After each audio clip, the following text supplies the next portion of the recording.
What motivates our children? Why do some teenagers have a clear sense of direction in life, while others make destructive decisions that don't make sense? Why do so many adolescents make communication so difficult that their parents cannot help them to change their direction? And how can we influence our growing children, even when communication is difficult, and even when they are uncooperative? The truth is that in many cases, it is a dynamic within the family itself that drives teens to make poor decisions, even while their parents are trying their best to help them.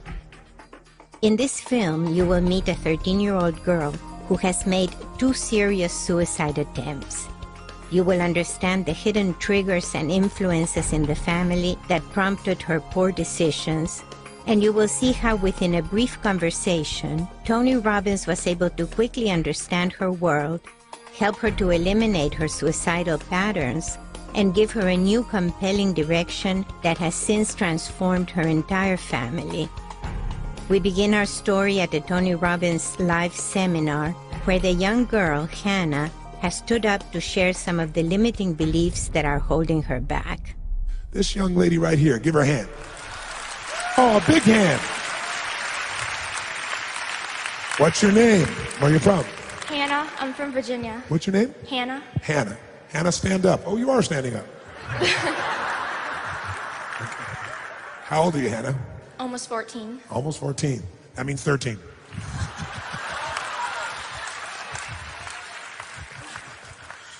We just learned a lot about Hannah, didn't we? So, Hannah, tell me, what's your most limiting belief? Life isn't worth living. Life isn't worth living. You're right. Who's next? Tony agrees with Hannah's limiting belief in order to surprise her and to stimulate the part of her that wants to change. Now, you don't want to lie to me because you know it won't work. Not because I'm mean, but I could pretend I am. Would you like me to pretend I'm mean? You got the hiccups. Do you know how to burp? Do you? Can you burp? Can you do like a cannonball burp? Because I think that's so cool. Can you do one? He's nodding his head yes. Do you know how to do a burp? No? That's your problem. Does somebody here know how to burp who could show her? I mean, I don't just want to burp. I want a cannonball burp. Anybody got one of those, that ability? Anybody got that skill? Anybody got that skill? Cannonball burps? Oh, okay. Yes, ma'am. Come on up here.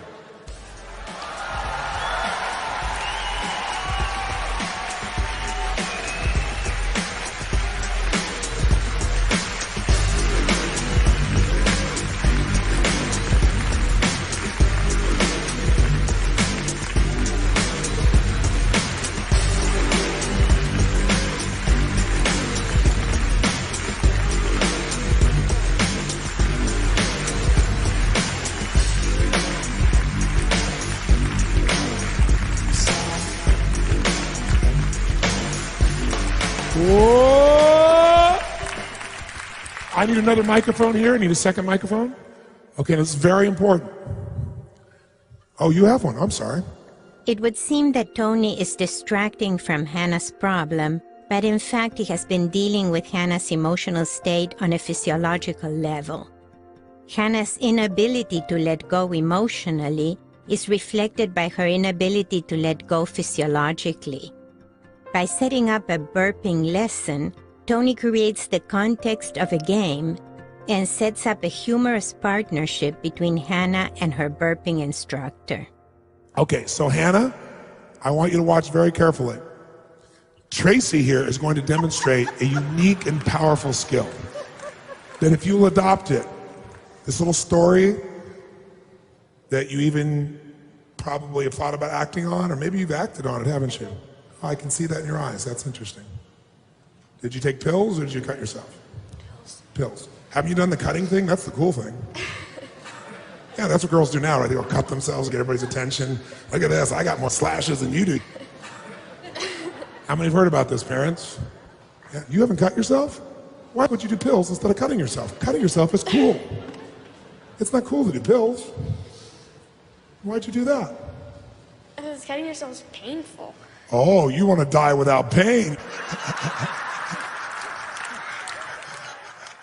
Would you like to see something that's not painful, that would be extremely helpful? And you think this is a joke, and it is not. I want you to model this woman's ability. Okay? She's going to now demonstrate it for you.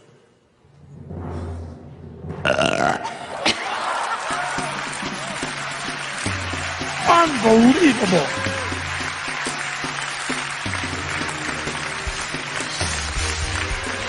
That's amazing.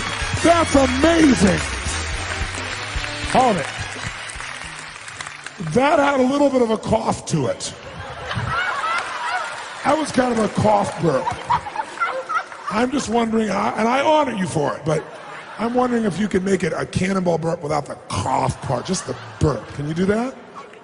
Okay, you can try. One more. Try to do what she's doing with your body. Notice what she's doing. Tell her what you're telling her what you're doing while you're preparing. I'm pushing the air in. Pushing the air in. How are you doing that? How are you pushing the air in? I'm like swallowing it down, pushing it. Just swallowing it down and pushing it. Okay, go ahead. Use the back of your throat like that. Okay, keep doing it.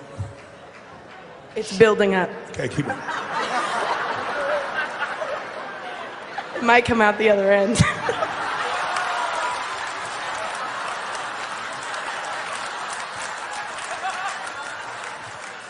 Come over here, honey. Step beside her on this side, because we don't want any of that stuff going at you, honey. All right, kind of do what she's doing with your body too. So tell her what you're doing. Push it down. So take a breath in the back throat and kind of push it down. Go ahead. You keep practicing push with it down. Like that. Go ahead. I have indigestion now. You want to like force it down. Okay, now just build it up and do it now. She'll feel it.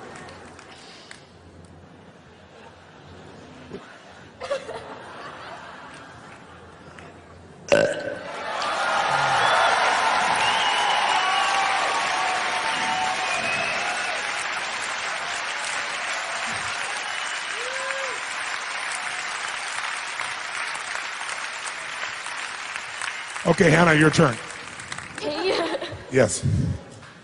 You don't have to do it perfectly. We don't expect you to be as experienced as she is. Even if it's a little one, it's okay. Any form of one. Because you don't have her experience base. But you've learned enough to be able to play with it. Have some fun. Here we go. Hannah had stood up, ready to tell the story of her suicide attempts, a story that would magnify her problems and dramatize her actions. When people are suicidal, they are often so unforgiving of themselves that they easily feel judged and criticized. Seeing Hannah's youth and vulnerability, Tony protected her by quickly shifting her physiology and her context to one of laughter, release, and being open to learning. Let's watch Hannah try to burp.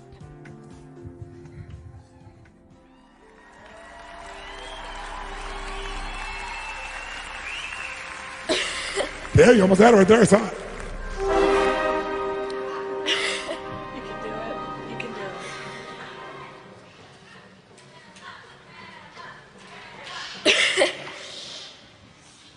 Can you show me how do you do it?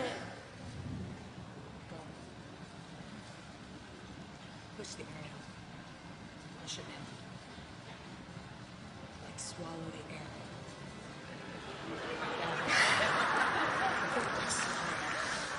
Push it down with your tongue in the back. Fill it up right here. And then just let it out. You're right there. You're right on the edge of it. Use the microphone. That'll help.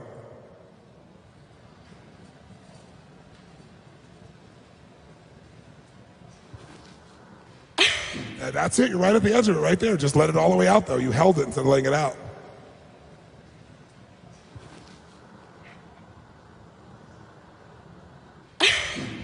Not working.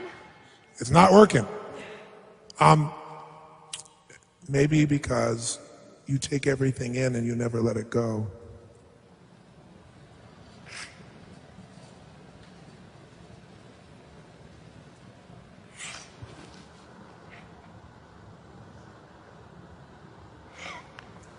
But if you were to burp,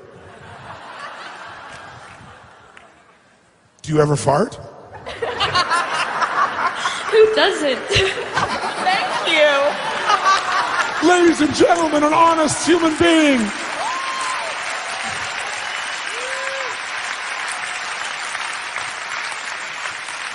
So that means you know how to take in a lot of and still get rid of it.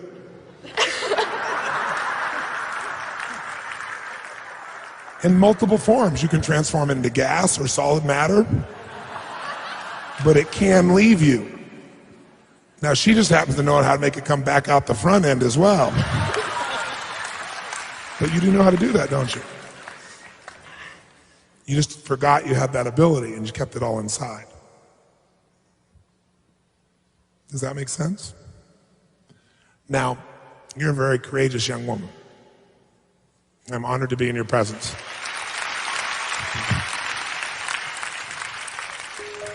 As Tony had guessed, Hannah could not burp. The metaphor of burping became a way for Tony to talk to Hannah about her inability to release her emotions and thoughts, and the burping lesson became an ordeal from which she could emerge successful and with the crowd's full support. Notice that the burping has given Tony an instant way to make Hannah laugh at any point in the conversation. So, tell me, why is life not worth living? While you fart.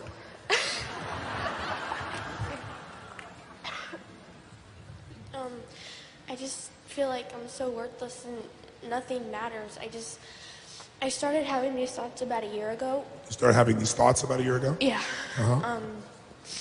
I took the pills about 2 months ago. Yeah. And most of it has to do with my parents. Like, I don't feel like they understand me at all. Yes. The first time I took an overdose of pills was like back in May, just to scare them. Like, I wasn't trying to kill myself. I just like wanted to tell them. You all hear this? The microphone's going to go up just a little bit, but what she just said is she feels her parents don't understand her. And for a woman, which she's a young girl, but there's a woman inside, men, this is a lesson for you, for your daughters, as well as the woman in your life. There's nothing more important besides being loved than for a woman to feel understood. Ladies, if I'm correct, make some noise. If not, disagree. Being 13, Hannah is at a transitional phase of life, no longer a child and not yet a woman. Tony gives Hannah the support of the group and normalizes her issue by making her need to be understood a need that is universal to women of all ages. In this way, he makes a bridge between the young girl and all the much older women in the room. By addressing the men in the room in their role as fathers, he prepares them to take a lesson from the intervention with Hannah. Most men don't understand how important understanding is. That's why women hang out with other women, because they understand. Men want to fix it. They don't want you to fix it. They want you to understand how f***ed up it is, how hard it is, how difficult it is. They don't want you to explain how to get out of that. So she doesn't feel understood by her parents. And the first time she's had these thoughts, and these thoughts she started to believe, feel certain, because she thought them a lot, right? You got in the habit of it. And then as a result of a thought, starts to create a feeling, and then a feeling you act on. But the first time was to scare them, which was really saying, please make me feel I'm significant enough that you want to understand and love me. Am I right? So you weren't trying to hurt yourself. That was back in May. I just told him that I was having these thoughts and I just wanted someone to talk to, like a counselor or something. Yes. And they just kind of like pushed it aside. Like, they didn't believe me. They just thought I wanted attention. I was being a bitch, you know? Yeah. And so I tried to tell them. And then about a month ago in August, I actually took a lot of pills that I came that close to actually dying. Yeah. And, Why didn't you die? Because there were really awesome doctors there, and fortunately the medicine worked, and I was really thankful for God because he didn't let me die. Or is that why you didn't die, or is it because you really want to live?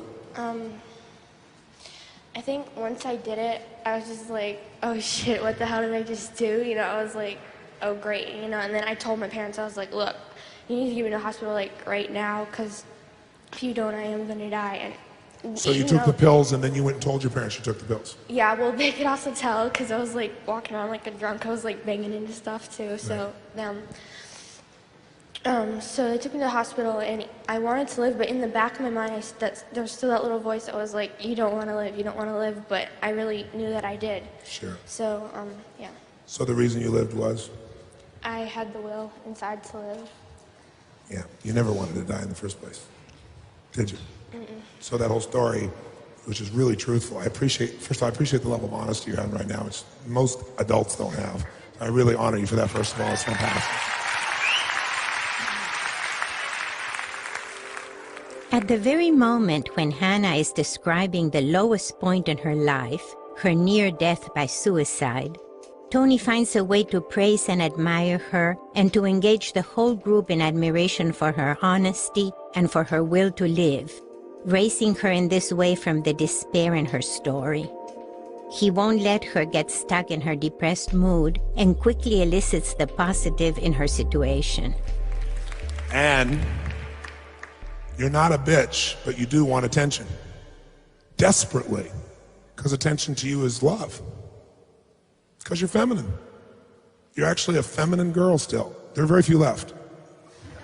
It's a beautiful thing. In fact, you feel so deeply that if you don't feel appreciated, if you don't feel that attention, you feel like dying. Which is what the feminine feeling feels like. Most of them don't act on it. Most of them just become masculine. Say, if no one will give me the attention, I'll deserve the attention, I'll achieve, I'll control, I'll shape, I'll be as stupid as a man. That doesn't mean you can't do that. You can do that and still be feminine. How many follow the difference?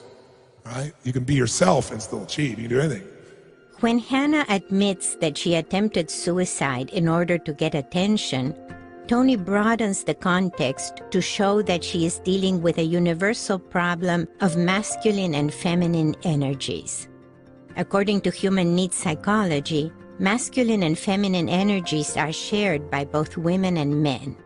However, everybody has a primary energy which serves to organize their experience, their needs, and their mode of feeling and communication. When Hannah acknowledges her feminine, she is acknowledging her need for attention and understanding, as well as her deep feelings of protectiveness, caring, and concern. But when you give up your core, you feel dead inside even though you've achieved it all. Do more than any man and still feel miserable because you're not being yourself. Or do more than every man and be yourself. There's a difference. So you're still and you're feminine. That's not been taken from you. You hung on to that. It's a beautiful thing. But your mom and dad, are they here? I came with the Albans. You came with who? Dave Albin. Oh, with Dave. All right. Hannah was brought to the seminar by a family friend. Your mom and dad, they love you, but they don't know what the hell to do. All right? They're scared shitless. Which part of you kind of likes? Ah, look at that little smile. Look at that. Ah, I see that smile. Because it makes you feel like you're not at the effect of everything, that you have some control in your life. Which at nearly 14, people really want. What's happening between your mom and dad that you're not telling me?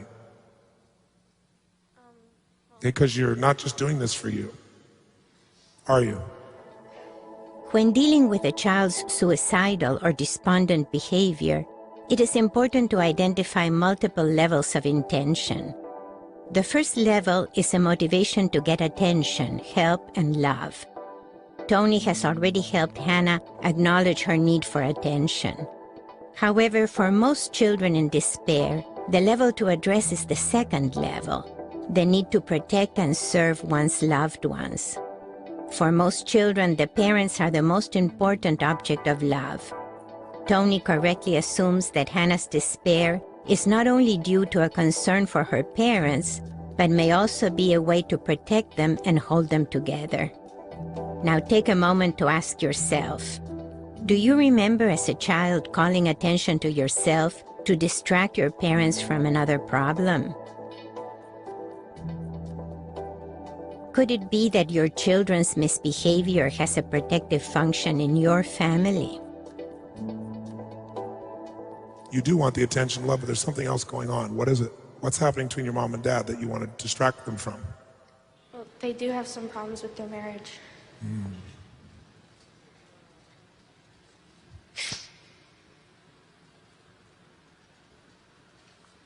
You're afraid they're going to divorce?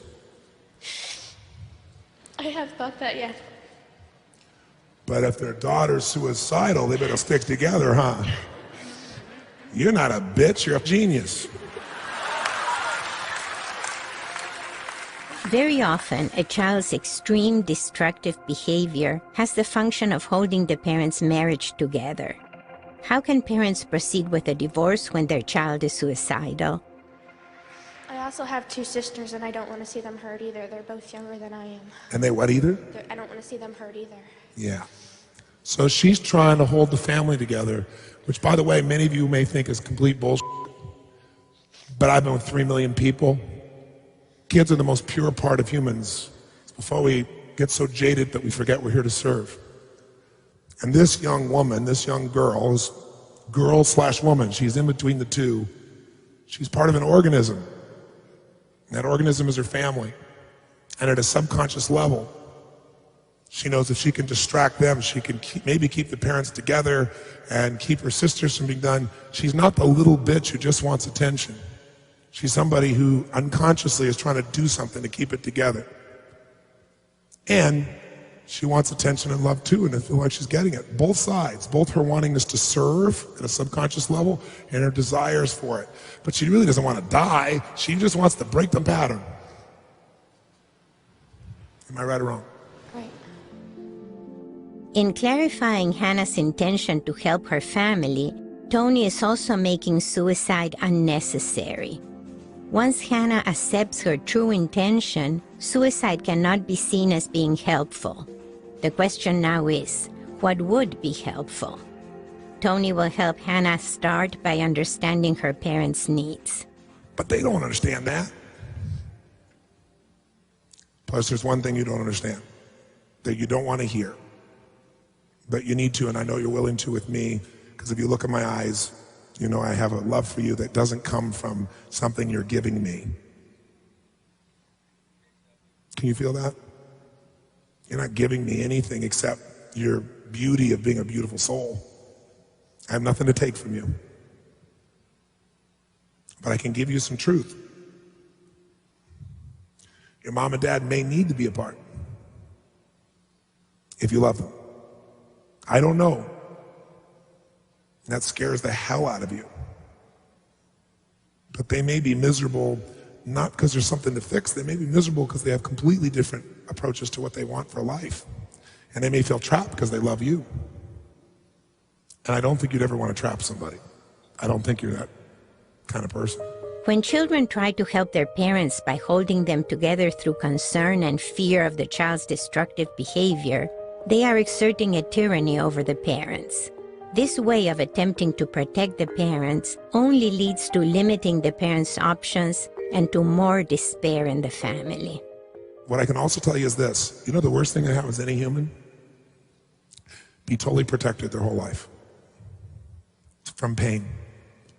The worst thing you do is grow up in a family where you're rich and everything's given to you, or you're rich in love and everything's perfect and you never have any pain, and then you go into the real world and you have no life because you're not prepared. I don't wish pain on anybody, but every human I've ever known that is extraordinary has had 10 times more pain. But they used it for good instead of pain. People who've had extraordinary pain, somebody who's been raped, somebody who's been abused, somebody who's lost their family, somebody who's been through hell, who doesn't give in to the dark side of that, meaning selfishly just using that as leverage. People who do that have a unique inner strength. They have a gift nobody else has from the pain.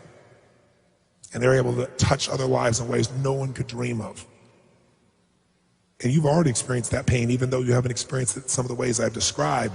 You've experienced that already because you care so much. So you have an inner strength. Tony leads Hannah to understand what the consequences of her possible suicide would be. The parents would blame each other and end up separating. So Hannah's idea of how to hold the parents together would lead to the opposite result. Suicide then is out of the question. You've gone to the edge, trying to serve, but you know it wouldn't serve if you died. It wouldn't keep them together. Then they'd blame each other. Wouldn't they? And then you would be the source of their separation. And you would have destroyed your sisters forever because they blamed themselves, thinking they didn't love you enough. Is that something you'd be willing to have happen? I didn't think so. So pills are out, and you don't like pain, so you're not going to cut yourself anyway.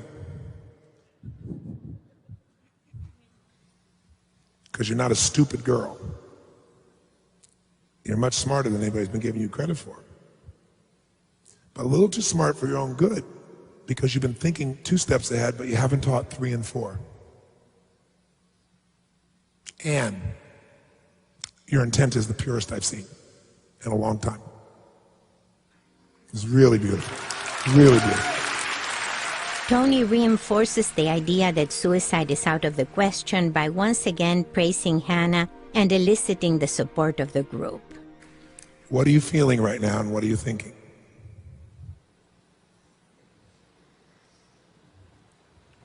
I'm just trying to figure out how I'm going to go back home and deal with all this again. I understand. Sounds like a lot. So how are you going to go home and deal with this? What matters most in the end? My family staying together. That your parents stay together. As long as you're attached to that specific result, then you're no longer committed to the happiness of the people involved. What matters most is they stay together. So even if they're miserable, as long as they're there together for you and the other girls, you said 2 sisters, is that what you said? Then that's okay for you. That they should stay out of fear and guilt till you all grow up. You're the oldest? Mm-hmm. How young is your youngest sister? 9. 9? So they should stay together at least another 10 years, right? Another 8, 9 years. So they should have a decade of their life miserable. That way you won't kill yourself. And then your sisters and you can learn that a relationship is about giving up everything and being unhappy. And then you guys can all do the same thing and try to get all your love from your children and burden your children because you don't love each other enough. Or use the children as weapons against each other. Because you're human. Aren't you? The first step in helping anybody is to have a heartfelt and accurate understanding of their needs and what they do to meet their needs. Children will often skip this step and merely try to enforce the status quo, to keep the parents together or to get the father or mother to do something. By guiding Hannah through a more realistic picture of her parents' deeper needs, he will guide her to understand how she can be more helpful than she has been by threatening suicide. So what's really most important then? Because you told me what used to be most important, that if you keep that most important, you're going to do the same kind of shit you've been doing here. Maybe not this. Maybe you'll just live miserable and worried and fearful it's all going to fall apart and your sisters' lives are not going to be taken care of. It's possible they will stay together, but if they stay together for this reason, would that be the right reason? Would be that a reason that would really serve your sisters? Would it serve you? Would it serve them? Then that's bullshit. It'd be pretty crazy to die over bullshit. So what's most important? Notice that throughout, Tony has never told Hannah what to do, or even what is the right thing to do. Instead, he asks Hannah what is most important to her. He discusses the pros and cons of that, and then he asks again to see whether she has changed her mind. This way, the solution belongs to Hannah. That my parents are happy with their marriage and my sisters and I are happy. What if they're not happy with their marriage and they choose to change that? Well, my mom knows that they have problems and she's tried to tell my dad, they need to go talk to like a counselor. And my dad is an extremely hard person at times, really cold, and he just does not want to hear it. He thinks that they can just fix their own problems, and it's not working. And sometimes I just feel torn because my mom will try and pull me against my dad, and my dad tries and pulls me against my mom. Yes. Didn't I say that a minute ago? That's what I meant by weapons. Yeah. Did you ever pick your teeth with a microphone? Notice how Tony manages Hannah's emotional state by introducing playfulness and humor whenever she goes into a pattern of pain. This enables her to feel what she is feeling without getting stuck. I have. I can see that. With, since they're not here, which one are you closer to, your mom or your dad? I would have to say my mom. Because my dad has said some pretty hurtful things to me before. He's called me a piece of shit to my face. Can I ask you a question? Do you need to fart again? Because if you can't burp, you got to fart. It's going to get one of the two is going to happen pretty soon here. Back off, sir. You're in the wrong position.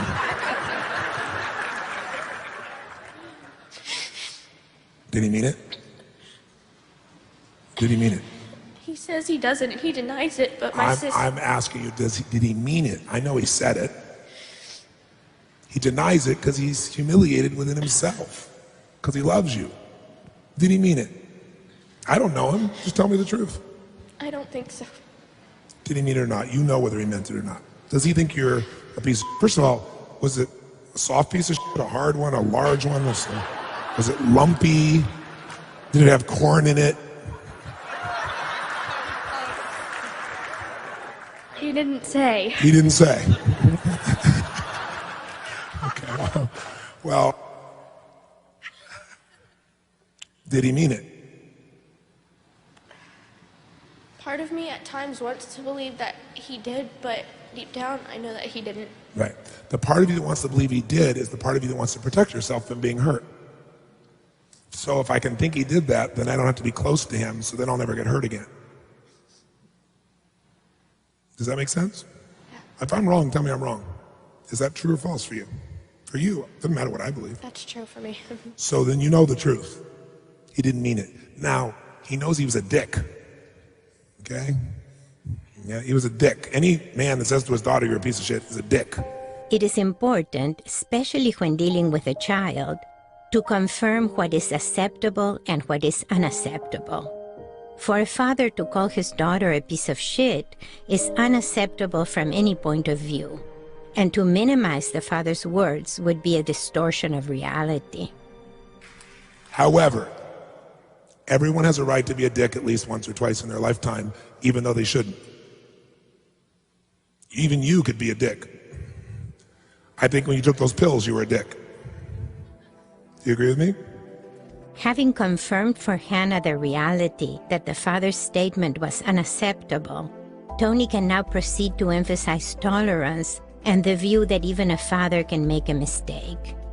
Tony takes the opportunity to compare the father's unacceptable behavior with Hannah's unacceptable behavior and labels them equally stupid.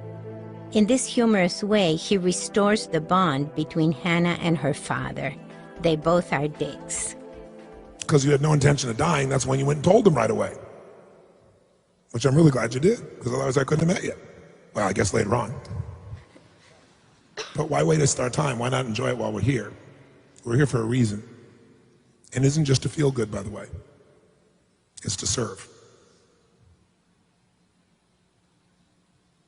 But we got to serve what serves everyone, not just what we think will serve us or everyone. We have to be able to open up our idea what that is to more than one dimension, especially at this stage of life when we're only 40 and 14.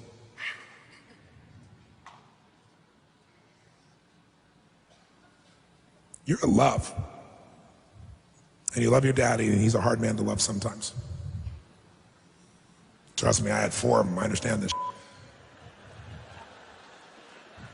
One of them, nobody came to the funeral. I was the only one there. He was a big dick.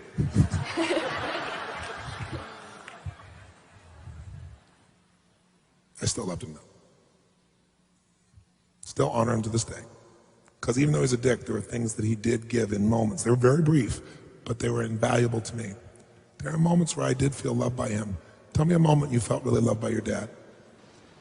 One time we got in this really big fight, and we made up, we apologized to each other, and he was just like sitting there holding me, and I was just crying on his shoulder, and I felt so loved right then. Aw. Aw.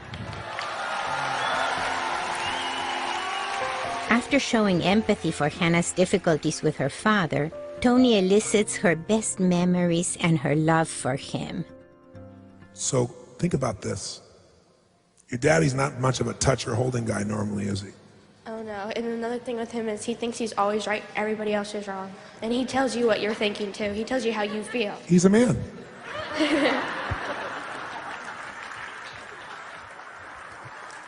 You're gonna bump into more of these in the future. It's just an amazing thing. And your dad's not much of a toucher, and he's a little bit righteous. How come? Do you understand your dad? My mom. Holy, you expect him to understand you. No, my mom doesn't either, because she Wait a second, so now we lower our standard? My mom doesn't either? Well, he never used to be like that. When they first met, she's like, he was the most caring, wonderful, loving person she'd ever met. And Maybe she hadn't met many people. well, no. They've been married for 17 years. Wow. How many of those years were they happy? Notice how Hannah has taken up her mother's position, her mother's stories, and her mother's complaints about the father. If Hannah continues to be constrained by her parents' example, she will continue to get lost in her parents' relationship issues and will not be able to help in any way. Tony will encourage Hannah to rise above her conflict of loyalties and find the best thing she can do for her family. 6, maybe. 6? So half your life they were happy and the other half they're not. Well, I wasn't born at that point. It's before, oh, it's your fault. No. No what?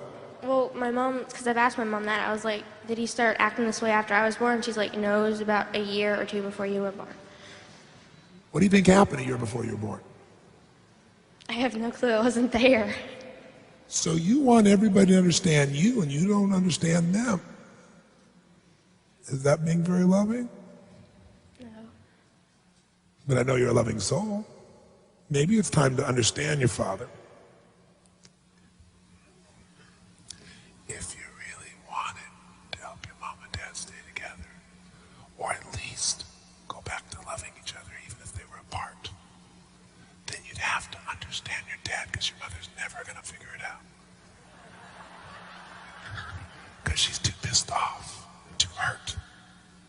And so is he. But you're smart enough to be able to figure it out. Plus you do love him. And he does love you. He won't open up very easily, but anybody could. It's you. You could do it. So that no matter what happens, at least you and he would have a great relationship. And so would your sisters. But you'd have to have more compassion for him than your mom has right now. Not because your mom's not loving, but because she's scared. So are you, but you're very courageous. You know you can get yourself to do things most people could never get themselves to do. But now it's time to challenge for something really good. Plus, if you figure out your father, you'll even figure out other men, which means you won't have to go through all this pain again, and neither will your children. So it's a worthy adventure. It's not something that happens in a day. It takes time and passion and patience and consistency and persistence and the precociousness of a little girl, but the will of a woman. I'm just wondering whether or not that would be a better approach than pills.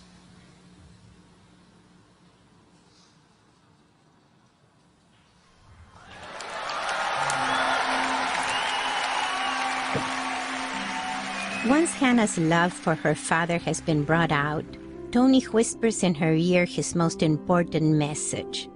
Love starts with heartfelt understanding. If Hannah accepts the mission of truly understanding her father, then love and compassion will replace her despair. Tony will encourage Hannah to rise above her conflict of loyalties and to be an example for her mother and show her how she too can love the father. Sometimes it's possible to change parents through their children, and this will be the case with Hannah. Now take a moment to ask yourself, as you were growing up, what were the limiting beliefs and examples held in your family?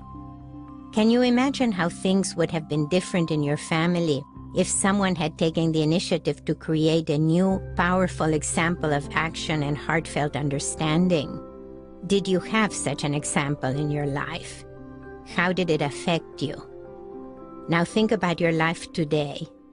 What could you accomplish in your family unit by creating a new example of proactive compassion and love?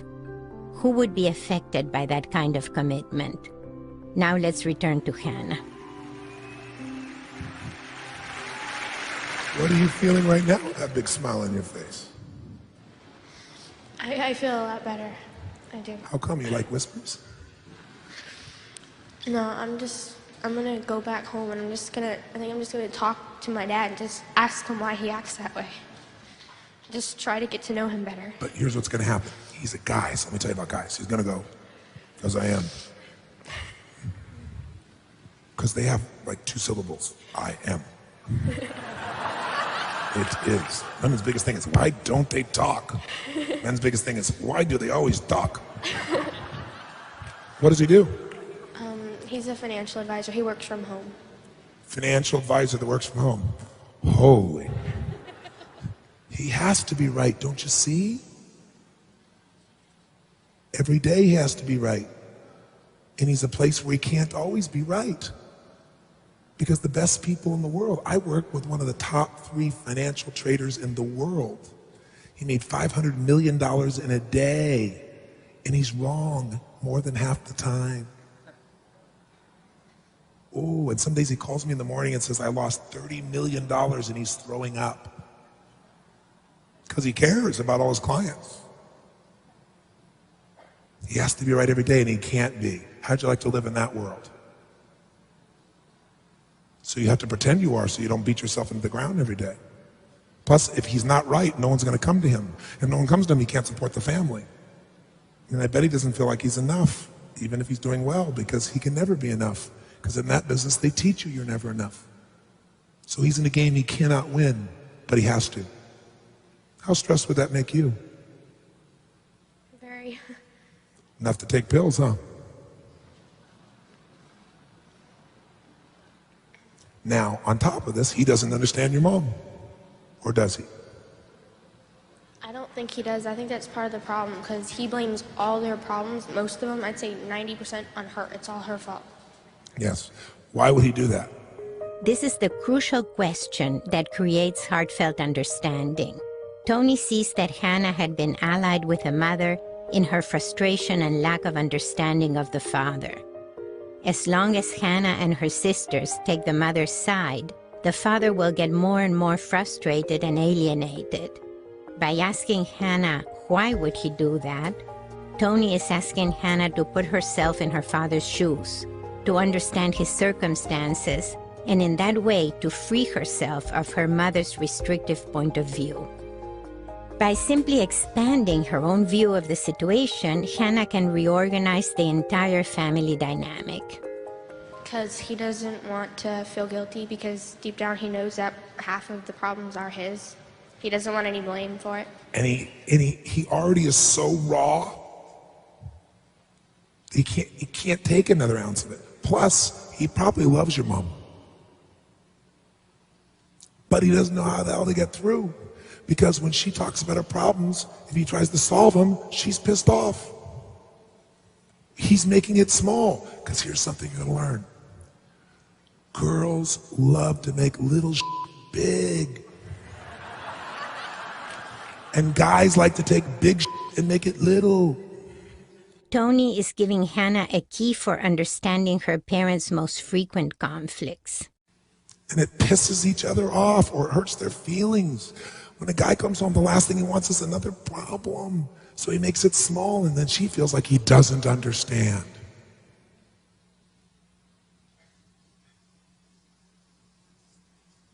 Ooh, that one went in deep, didn't it? Ooh, wow. No, I was just thinking about something I hadn't thought about before. My mom told me something, I think it was about a year ago. Before they were married, she got pregnant. And my dad really wanted, it was about a month before they got married, he really, really, really wanted to have kids, and my mom didn't, so they had an abortion. And So dad what? they had an abortion. My Right. dad wanted to have the kid, my mom didn't. Yes. So my dad loved my mom, so he's like, okay, you don't want the kid, we'll have an abortion. About 2 years later, my mom got pregnant again. This is after they had been married. And my dad wanted to have kids once again, and my mom didn't, so they got another abortion. And I think that he knows that's wrong, because, you know, abortion is really wrong. I think he blames her for that. I think she blames herself for that, too. You just came up with the answer to what happened before you were born. Give her a hand for that. That's beautiful.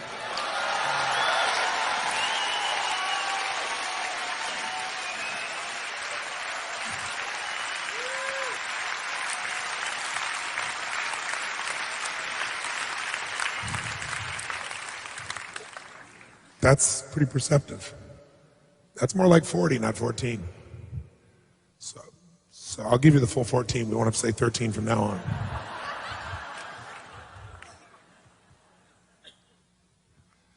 So why did your mom not want to have kids back then? She probably told you, didn't she? First of all, they're 7 years apart. My mom's 7 years younger than my dad. My dad's very intelligent. He's extremely smart. And he just wanted to settle down, and my mom was still crazy and wild and just wanted to have her own life. She didn't want kids interfering. Yes. Plus, she was working at that time. She was a special ed teacher for 9 years, I think it was. And Right. she didn't want to have a kid because it would interfere with her work. So for him, kids was the ultimate, wasn't it? He wanted to have kids. My mom didn't. So for years, the ultimate to him was denied because your mom wanted to, as she described to you, work and be wild. Do you think that would hurt him? Mm-hmm. How deeply? Very deep. When it's something that somebody values more than anything on earth, it hurts a lot. And then if he has religious beliefs, is that what you said? He has beliefs that it's wrong regardless? Yes. So then also Christians, yes. He's very religious. very religious. So then he would have judgment about this, that he let it happen, even more than judgment for your mother, that he let her do this. And they weren't Christians back then when they did that. They were just starting to... You know, it doesn't matter though, when people get judging, some people use their religion to be harsh to themselves. Because your father's looking for certainty in a world he can't have certainty in. He picked a profession with no certainty. He picked a wife he thought would be a certain way, and she didn't turn out that way. He's playing a game he can't win, so he's got a religion where he can win. And then you're right, your mom probably has some guilt about this too, especially now, right? Because now she wouldn't do that again. No, but you can't change it because it's the past. But if something's in the past, why go back and go through the pain all over again? Would you go to a horrible movie 10,000 times? No. Why not? Because I wouldn't want to see that again and go through that pain again, or the fear watching the movie. What kind of person would do that, go to the same movie 10,000 times? Well, they obviously like being disgusted. They like being disgusted. Very good. Give her a hand. Very nice.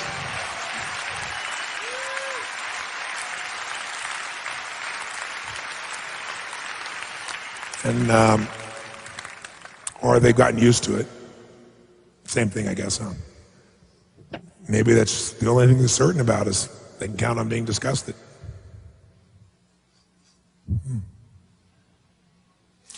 I want you to know that oftentimes in life we learn when we don't know we're learning. Like, don't know what's happening right now exactly. You know much more than you realize you know. You understand now what's really gone on with your mom and dad, maybe even better than they do, but they probably couldn't hear it from you. And even hearing it probably wouldn't solve it, right? Because the emotions of it are so strong and locked in and so forth. So, what's most important? My parents' happiness, and I want my mom to feel loved. My parents' happiest, I want my mom to feel loved. What does your mom require to feel loved? She wants someone that can care for her and that's always there and that meets her needs. And my dad right now at this point is really not doing that. He never like sits down and talks to her about how she's feeling. He just always yells at her and blames everything on her, makes her take all the blame, and he just like pushes her away. He pushes everybody away. Your dad's in a lot of pain, isn't he? I think so, yeah. You think so or you know so? I know so. You know a little bit about pain too, don't you? Yes. You know what it feels like to feel like you can't make people happy that you want to be happy. That's what your dad feels with your mom. And that's what your mom feels with your dad. And you want them to stay together no matter what. So they can continue to feel like this. So you want your mom to be happy and you want your mom to feel loved. Mm-hmm. Can you really control all this? No. Having raised Hannah to where she would be an example of heartfelt understanding to her family, Tony now returns her to her role as a child. She really cannot control the parents' lives. She can only influence them through her example. The thing that creates pain is trying to control things we can't control, instead of influencing the things we can influence. And being compassionate for people as they find their way. Loving people and remembering they're not their behavior. And I'm a man and I'm a boy. And so is your dad.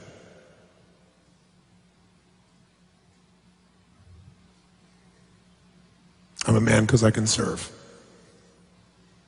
I'm a boy because I feel sometimes scared, sad, worried, strong, stupid, crazy.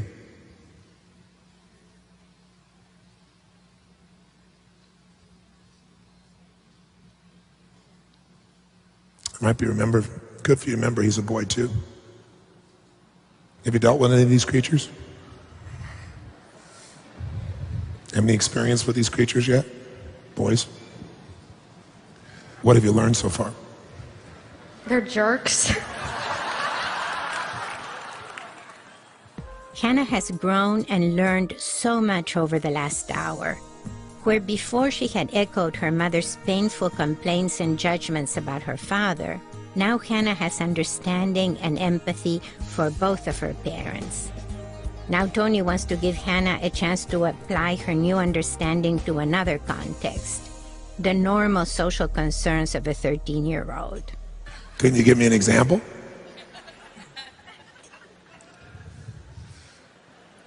Well, there was this one guy that I liked, and he was like extremely cocky, and he was like a huge show off, and he was like, yeah, I really like you, Hannah, but everybody else is like, he doesn't like you, he likes this other girl. And so one day he comes to me and he's like, he tells me that he wanted to marry me, and I'm like, okay, I'm 13, you're 15. And he's like, but I can't because I'm Catholic and you're not. I'm just like, you asshole.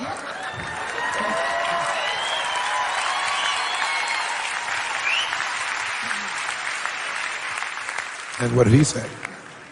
Well, I didn't tell him that. You didn't actually tell him that. You just thought it. Well, I thought that Anna was like really hurt because I really liked him, you know? Yeah.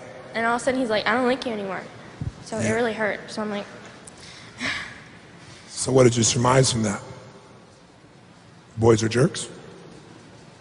yeah. Now, I know you love your mother, but you don't want to become her.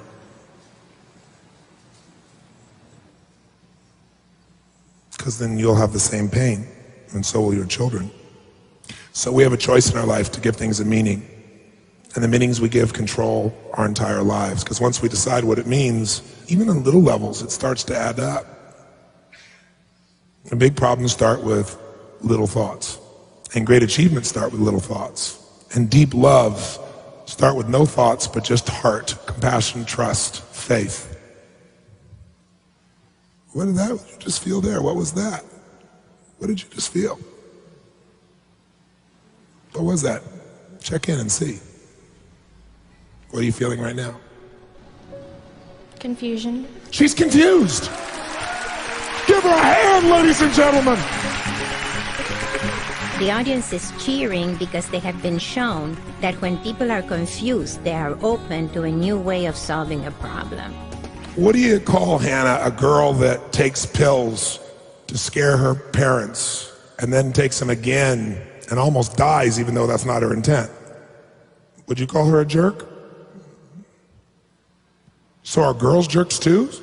Yes, they can Holy, girls can be jerks? Are they jerks or can they be jerks? They can be jerks.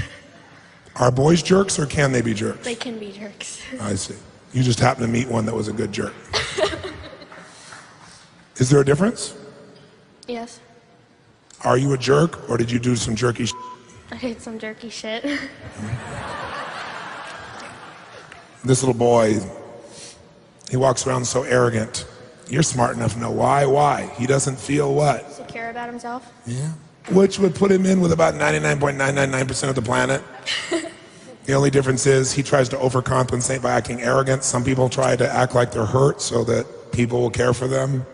Some people try to do it by pretending they're more spiritual. Some people try to do it by achieving more. Some people try to do it by having children that'll love them no matter what, and even if they're messed up.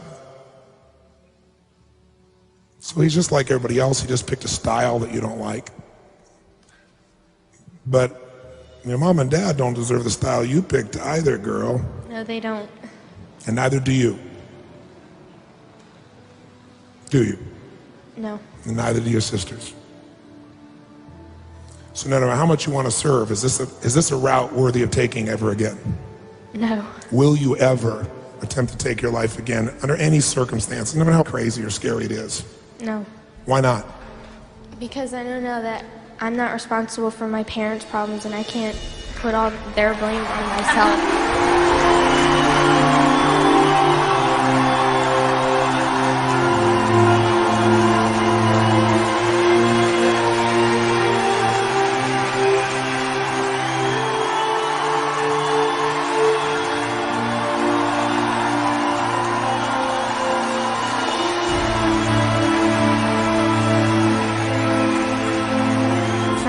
Hannah was able to let go of the things she could not control and focus only on the best ways that she could serve and help her family. When Hannah went home, her mother saw so many positive changes that she came to a Tony Robbins live seminar as well. Here is a letter to Tony from Hannah's mother. To the gentle giant, I must admit I had my doubts about what you were about. But after seeing what you did for my daughter and myself, I have no doubts anymore, only belief. When Hannah came back from UPW, it was rough around here for a while because she had made such a drastic change, yet we were still the same parents, more confused than ever. Over the next few months, we have seen a peace come over Hannah, and it was consistent. She was owning who she was, and she liked herself. After I returned from Date with Destiny, Hannah could see the change in Mom, and so now it was time for me to lay all of my hostility down and make peace with my husband. So as tough as it was, I laid down my pride and it worked. We take one day at a time, and our silence has now become communication. Back to Hannah. I think what I noticed also was the change in her singing. Maybe after getting rid of her baggage, she was able to free her voice. She is currently working with CDS from one of the best studios in Nashville. We are doing all we can to encourage her any which way she wants to go. You have been a blessing to our family, and I thank you from the bottom of my soul. God is definitely using you to serve. Jill.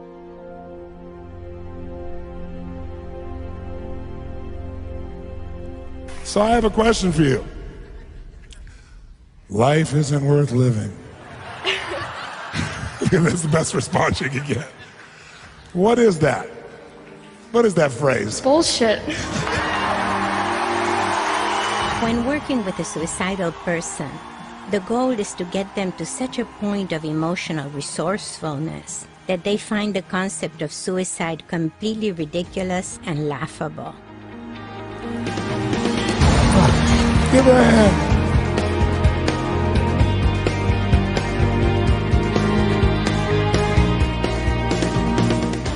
Hannah stood up about an hour ago, she was lost in a sea of confusion. She did not understand her parents' problems, and yet she felt compelled to get involved. She wanted to help her parents, but she was confined by her mother's example of frustration, pain, self-criticism, and resentment of the father.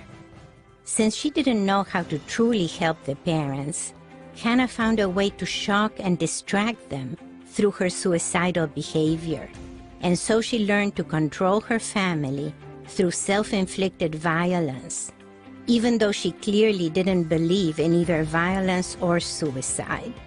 In speaking with her, Tony quickly shifted the game. By asking her to burp, he showed her in a humorous way to recognize her shortcoming of not being able to let go of pain.